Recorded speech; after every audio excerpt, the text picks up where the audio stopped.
आप सभी को बचपन से यही बताया गया होगा कि शिव जी का ना आदि है और ना ही अंत, अर्थात भगवान शिव ना ही जन्मे हैं और ना ही कभी मृत्यु को प्राप्त होंगे।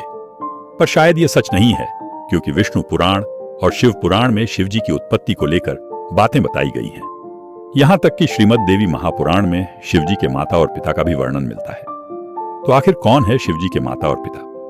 कुछ लोगों का यह मानना है कि ब्रह्मा ही शिव जी के पिता हैं, क्योंकि विष्णु पुराण की एक कथा के अनुसार शिव जी का एकमात्र बाल रूप है, जिसे हम रुद्र के नाम से जानते हैं, और माना जाता है कि रुद्र के पिता स्वयं ब्रह्मा हैं।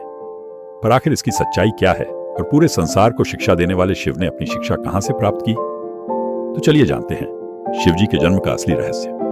लेकिन उससे पहले वीडियो को लाइक करके कमेंट में हर हर महादेव जरूर लिखें। संगीत। शिव पुराण के अनुसार शिव जी अजन्मे हैं, यानी कि उनका जन्म नहीं हुआ है, और वे स्वयंभू हैं, यानी कि खुद से ही उत्पन्न हुए हैं। क्या इसका मतलब यह है कि शिव जी के ना तो माता हैं और ना ही पिता?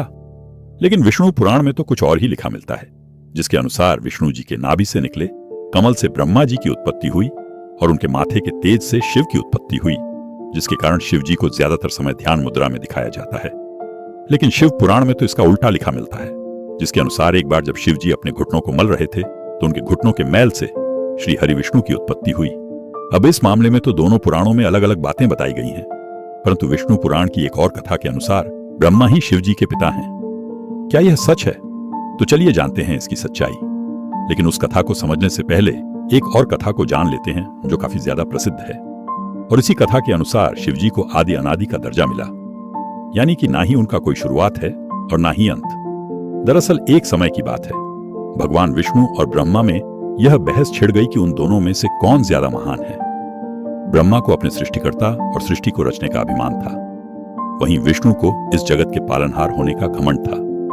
दोनों के बीच की बहस काफी बढ़ गई और तभी दोनों के बीच में एक विशालकाय खंभा खड़ा हुआ। उस खंभे के अंदर से आवाज आई कि जो भी इस खंभे का आखिरी हिस्सा खोज लेगा वही सर्वश्रेष्ठ होगा। यह सुनकर दोनों ने खंभे का आखिरी छोर खोजने का निर्णय लिया। ब्रह्मा जी ने एक हंस का रूप धारण किया और खंभे का ऊपरी हिस्सा खोजने के लिए उड़ चले। वहीं विष्णु ने एक वराह का रूप लिया और खंभे का निचला हिस्सा खोजने को निकल पड़े। हजारों वर्षों तक खोजने के बावजूद दोनों को उसका आखिरी छोर नहीं मिला, जिसके पश्चात वे थक हार कर वापस लौट आए।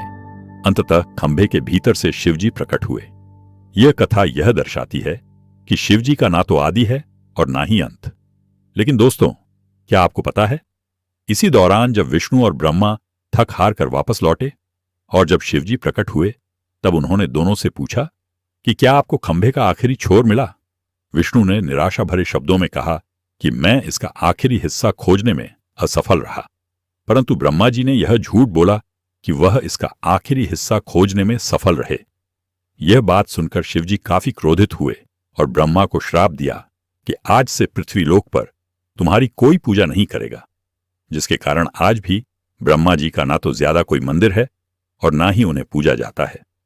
वैसे दोस्तों, इसके पीछे एक और कथा है जो भगवान ब्रह्मा और उनकी पुत्री से जुड़ा हुआ है, पर हम उसकी बात किसी और वीडियो में करेंगे। अभी हम यह जान लेते हैं कि क्यों शिवजी को ब्रह्मा का पुत्र बताया जाता है। आखिर इसके पीछे क्या सच्चाई है? तो चलिए अब इस कथा को भी जानते हैं। विष्णु पुराण के अनुसार सृष्टि के प्रारंभिक काल में जब सब कुछ यानी कि पूरा ब्रह्मांड जलमग्न था, ना कोई देवता, ना दानव और ना ही कोई जीव जंतु, तब केवल श्री हरि विष्णु ही क्षीर सागर पर शेषनाग पर विश्राम कर रहे थे और उनकी नाभि से निकले कमल से ब्रह्मा जी की उत्पत्ति हुई। इसके पश्चात ब्रह्मा जी और विष्णु जी इस सृष्टि की उत्पत्ति और रचना को लेकर बातें करने लगे। इसी दौरान शिवजी भी वहां प्रकट हुए। जब शिवजी वहां प्रकट हुए तब ब्रह्मा ने उन्हें पहचानने से इनकार कर दिया, जिससे शिव रूठ गए और वहां से चले गए। तब विष्णु ने ब्रह्मा को दिव्य दृष्टि प्रदान की, जिसके पश्चात ब्रह्मा जी को अपनी गलती का एहसास हुआ। तब ब्रह्मा जी ने शिवजी से माफी मांगी और उनसे यह वरदान मांगा कि वे उनके पुत्र रूप में जन्म लें। शिवजी ने ब्रह्मा की प्रार्थना स्वीकार की और उन्हें आशीर्वाद दिया कि वे उनके पुत्र रूप में जन्म लेंगे।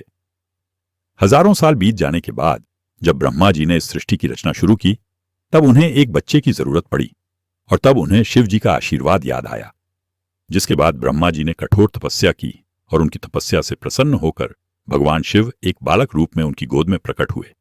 आपकी जानकारी के लिए बता दूं कि यह भगवान शिव का एकमात्र बाल रूप है।